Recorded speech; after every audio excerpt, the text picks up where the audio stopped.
ನಮಸ್ಕಾರ ಸ್ನೇಹಿತರೆ ಇದೀಗಾಗಲೇ ದೇಶಾದ್ಯಂತ ಕೋವಿಡ್-19 ಎನ್ನುವಂತಹ ಮಾರಣಾಂತಿಕ ವೈರಸ್ ಎಲ್ಲ ಕಡೆ ಹಬ್ಬಿ ಎಷ್ಟೋ ಸಾವು ನೋವುಗಳಿಗೆ ಕಾರಣವಾಗಿತ್ತು. ಈ ವೈರಸ್ ಚೀನಾದಿಂದ ಭಾರತಕ್ಕೆ ಹರಡಿದಾಗ ಎಷ್ಟೋ ಕುಟುಂಬಗಳಿಗೆ ನರಕ ದರ್ಶನ ಮಾಡಿದ್ದಂತೂ ಖಂಡಿತವಾಗಿಯೂ ಸತ್ಯ. ಇದೀಗಾಗಲೇ ಇಂತಹದೇ ಒಂದು ವಿಭಿನ್ನ ಮಾರಣಾಂತಿಕ ವೈರಸ್ ಎಂಟ್ರಿಯನ್ನು ಕೊಟ್ಟಿದೆ.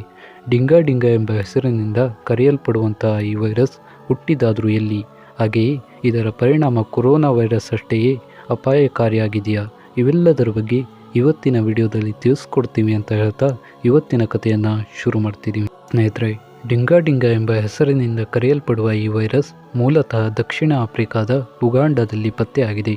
ಈ ವೈರಸ್ನ ಹೆಸರನ್ನು ಕೇಳಿದರೆ ಸ್ವಲ್ಪ ವಿಚಿತ್ರ ಹಾಗೂ ತಮಾಷೆಯಾಗಿ ಕಂಡುಬರುತ್ತದೆ.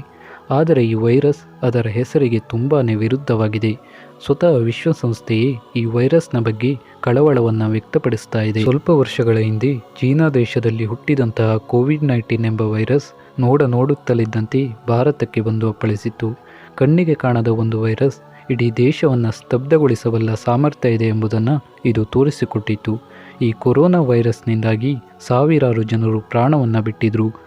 ಆತ ಬಡವನಾಗಿರಲಿ ಅಥವಾ ಶ್ರೀಮಂತನಾಗಿರಲಿ, ಇಲ್ಲವೇ ಹಣದ ಹೊರೆಯನ್ನು ಹೊತ್ತ ಕೋಟ್ಯಾಧಿಪತಿಯಾಗಿರಲಿ, ಆತನೂ ಕೂಡ ಈ ವೈರಸ್ನಿಂದ ತಪ್ಪಿಸಿಕೊಳ್ಳಲು ಸಾಧ್ಯವಿಲ್ಲ ಎಂಬ ಭಯಾನಕ ಸ್ಥಿತಿಯನ್ನು ಈ ವೈರಸ್ ಮೂಡಿಸಿತ್ತು.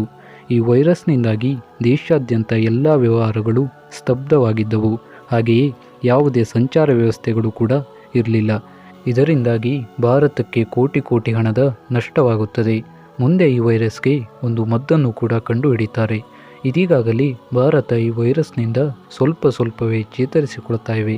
ಇವೆಲ್ಲದರ ನಡುವೆ ಇದೀಗ ದಕ್ಷಿಣ ಆಫ್ರಿಕಾದ ಉಗಾಂಡದಲ್ಲಿ ಕಂಡುಬಂದ ಡಿಂಗಾ ಎಂಬ ವೈರಸ್ ಇದೀಗ ಭಯವನ್ನು ಸೃಷ್ಟಿ ಮಾಡಿದೆ.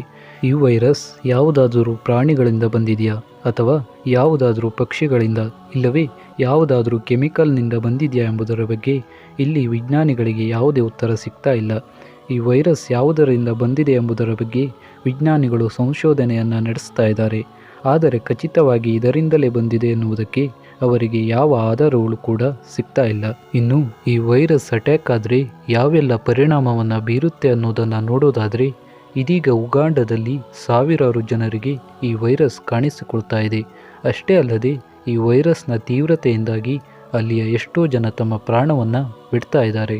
ಈ ರೋಗಕ್ಕೆ ಒಳಗಾದವರನ್ನು ವೈದ್ಯರು ಚೆಕ್ ಮಾಡಿದಾಗ ಅವರಿಗೆ ಹಲವಾರು ಕಾಯಿಲೆಗಳು ಕಂಡುಬರ್ತವೆ ಎಂದು ಹೇಳುತ್ತಿದ್ದಾರೆ. ವಿಜ್ಞಾನಿಗಳು ಈ ವೈರಸ್ಗೆ ಡಿಸೀಸ್ ಎಕ್ಸ್ ಎಂಬ ಹೆಸರನ್ನು ಕೂಡ ಕೊಟ್ಟಿದ್ದಾರೆ. ಸ್ನೇಹಿತರೆ, ಭಾರತದಲ್ಲಿ ಕೋವಿಡ್-19 ಪತ್ತೆಯಾದಾಗ ಯಾರಿಗೆ ಈ ವೈರಸ್ ಅಟ್ಯಾಕ್ ಆಗಿದೆಯೋ ಅವರಲ್ಲಿ ಒಂದಿಷ್ಟು ಬದಲಾವಣೆಗಳು ಕಾಣಿಸಿಕೊಳ್ತಾ ಇತ್ತು. ಹಾಗೆಯೇ ಈ ಡಿಂಗಾ ಎಂಬ ವೈರಸ್ನಲ್ಲಿಯೂ ಕೆಲವು ಬದಲಾವಣೆಗಳು ಕಾಣಿಸಿಕೊಳ್ತಾ ಇವೆ. ಯಾರಿಗೆ ಈ ವೈರಸ್ ಅಟ್ಯಾಕ್ ಆಗಿದೆಯೋ ಅವರು ತಮ್ಮ ದೇಹ ನಿಯಂತ್ರಣವನ್ನು ಕಳೆದುಕೊಳ್ತಾರೆ. ಹಾಗೆಯೇ ಇದರ ತೀವ್ರತೆಯಿಂದಾಗಿ ಅವರ ದೇಹದಲ್ಲಿ ನಡುಕವು ಕೂಡ ಪ್ರಾರಂಭವಾಗುತ್ತದೆ. ಅಷ್ಟೇ ಅಲ್ಲದೆ ದೇಹ ನಿಯಂತ್ರಣವನ್ನು ಕಳೆದುಕೊಂಡಿದ್ದರಿಂದ ಅವರು ಡ್ಯಾನ್ಸ್ ಮಾಡಲು ಕೂಡ ಪ್ರಾರಂಭಿಸ್ತಾರೆ. ಬಹುಶಃ ಈ ವೈರಸ್ಗೆ ಡಿಂಗಾ ಎಂಬ ಹೆಸರು ಬರಲು ಇದೇ ಕಾರಣ ಅಂತ ಅನಿಸುತ್ತೆ. ಇನ್ನು ಈ ವೈರಸ್ಗೆ ಇದುವರೆಗೂ ಯಾವುದೇ ಮದ್ದನ್ನು ಕಂಡುಹಿಡಿಯದ ಕಾರಣ ಈ ವೈರಸ್ನ ತೀವ್ರತೆ ಇನ್ನೂ ಹೆಚ್ಚಾಗಬಹುದು ಅಂತಾನೆ ಹೇಳಬಹುದು. ಅಷ್ಟೇ ಅಲ್ಲದೆ ಈ ವೈರಸ್ಗೆ ಅತಿ ಬೇಗನೆ ಔಷಧಿಯನ್ನು ಕಂಡುಹಿಡಿಯಲಿಲ್ಲ ಅಂತಾದರೆ ಈ ವೈರಸ್ ಕೇವಲ ದಕ್ಷಿಣ ಆಫ್ರಿಕಾ ಅಲ್ಲದೆ ಇನ್ನಿತರ ದೇಶಗಳಿಗೂ ಹೊರಡುವ ಸಾಧ್ಯತೆ ಇದೆ. ಸ್ನೇಹಿತರೆ, ಇದಾಗಿತ್ತು ಇವತ್ತಿನ ವಿಡಿಯೋ ಅಂತ ಹೇಳ್ತಾ, ಇಂತಹದೇ ಆಸಕ್ತಿಕರ ವಿಡಿಯೋಗಳು ನಿಮಗೆ ಸಿಗಬೇಕು ಅಂತಾದರೆ ನಮ್ಮ ಚಾನಲನ್ನು ಸಬ್ಸ್ಕ್ರೈಬ್ ಮಾಡ್ಕೊಳ್ಳಿ, ಹಾಗೆಯೇ ಸಪೋರ್ಟ್ ಮಾಡಿ ಅಂತ ಹೇಳ್ತಾ ಇವತ್ತಿನ ಕಥೆಯನ್ನು ಮುಗಿಸ್ತಾ ಇದ್ದೀನಿ. ಧನ್ಯವಾದಗಳು.